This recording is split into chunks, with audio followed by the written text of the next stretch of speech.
جیسے ہی گاڑی حویلی میں داخل ہوئی، گیٹ پر فیضان شاہ اور خدیجہ بیگم ان کے استقبال کے لیے کھڑے تھے۔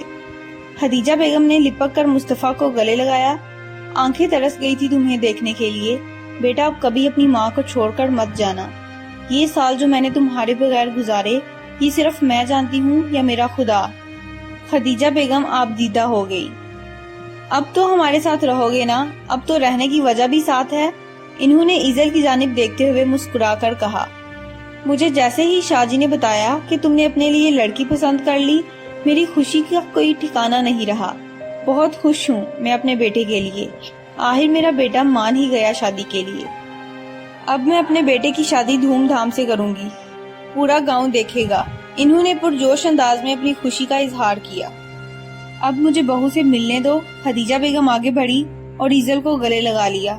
بہت خوبصورت ہو، آخر میرے بیٹے کی پسند ہو۔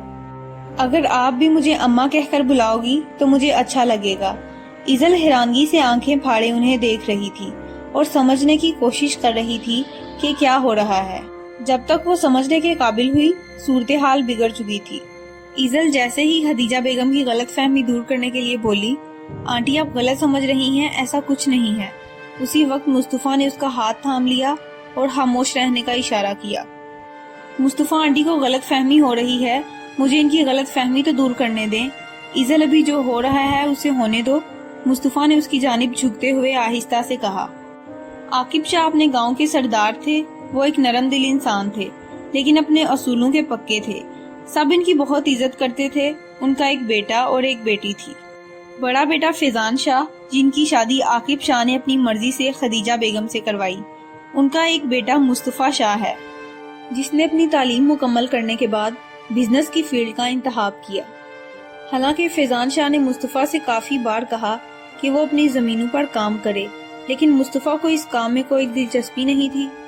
جبکہ عاقب شاہ کی بیٹی عالیہ نے اپنے والدین کی مرضی کے خلاف اپنے کلاس فیلو سے شادی کی۔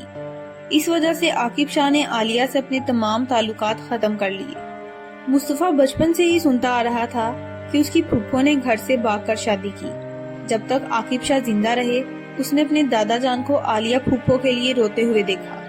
اپنی پھپھو کی وجہ سے مصطفیٰ لڑکیوں سے نفرت کرنے لگ گیا تھا کہ 30 سال کا ہونے کے باوجود وہ شادی نہیں کرنا چاہتا تھا۔ لیکن اب اس کے مان جانے پر فیضان شاہ اور خدیجہ بیگم بہت خوش تھے۔ مصطفیٰ سب غلط سمجھ رہے ہیں، ہمیں ان کی غلط فہمی کو دور کرنا چاہیے۔ ایزل میری بات غور سے سنو، میں اس غلط فہمی کو دور نہیں کر سکتا۔ میں نے بہت عرصے بعد اپنے ماں باپ کو اتنا خوش دیکھا ہے۔ پھپھو کے جانے کے بعد آج میں نے اپنے بابا سائیں کے چہرے پر سچی مسکراہٹ دیکھی ہے۔ میں ان کی یہ خوشی نہیں چھین سکتا، میں خود مجبور ہوں، سمجھنے کی کوشش کرو۔ کیا سمجھوں مصطفیٰ؟ میرے بابا میرا انتظار کر رہے ہیں اور میں یہاں آپ کے ماں باپ کو خوش کرنے کے لیے جھوٹ نہیں بول سکتی۔ ایزل دانت کچکچا کر رہ گئی۔ آپ نے کہا تھا حویلی جاتے ہی آپ مجھے میرے گھر بھجوا دیں گے۔ نہیں، اب تم یہاں سے نہیں جا سکتی۔ کیوں نہیں جا سکتی؟ ایزل باہر کی جانب اپنے قدم بڑھانے لگی۔ اسی وقت مصطفیٰ نے اس کا ہاتھ پکڑا اور اسے اپنی جانب کھینچا۔ چھوڑے میرا ہاتھ اور جانے دے مجھے۔ ایزل نے اپنا ہاتھ اس کی گرفت سے چھڑوانے کی کوشش کی۔ ایزل سٹاپ اٹ، میری بات سنو، ہم شادی کر لیتے ہیں۔ مصطفیٰ کیا کہہ رہے ہیں؟ ہوش میں تو ہیں؟ میں آپ سے شادی نہیں کر سکتی، اس نے سخت لہجے میں کہا۔ ہم کچھ عرصے کے لیے شادی کر لیں گے، ابھی میرے والدین بہت خوش ہیں، میں انہیں دکھی نہیں کر سکتا۔ میں نے کہا نا، میں آپ سے شادی نہیں کروں گی۔ وہ تڑح کر بولی، میں بھی تم سے شادی نہیں کرنا چاہتا، صرف اپنے والدین کے لیے کر رہا ہوں۔ ہم کچھ عرصہ تک اس شادی کو سب کے سامنے خوشی خوشی نبھائیں گے۔ آہستہ آہستہ میں اپنے والدین کو سمجھا دوں گا اور ہم اپنے راستے الگ کر لیں گے۔ کیا مجھے مصطفیٰ سے شادی کر لینی چاہیے؟ بابا بھی تو یہی چاہتے ہیں کہ میں شادی کر لوں۔ ایسا کرتی ہوں، اسی سے ہی شادی کر لیتی ہوں، اتنا برا بھی نہیں ہے، اور کچھ عرصے بعد اس سے الگ ہو جاؤں گی اور بابا کو سمجھا لوں گی۔ ایزل نے دل میں سوچا، کہاں کھو گئی؟ بتاؤ، راضی ہو؟ مصطفیٰ نے اس سے کہا۔ لیکن میری کچھ شرائط ہیں۔ کیا شرائط ہیں؟ پہلی، میں اپنی لائف اپنی مرضی سے گزاروں گی، آپ اس میں انٹرفیئر نہیں کریں گے۔ دوسری، مجھ پر روب نہیں ڈالیں گے۔ تیسری، مجھ سے دور رہیں گے۔ اب بتائیے، آپ کو یہ شرائط منظور ہیں؟ مجھے یہ شرائط منظور ہیں۔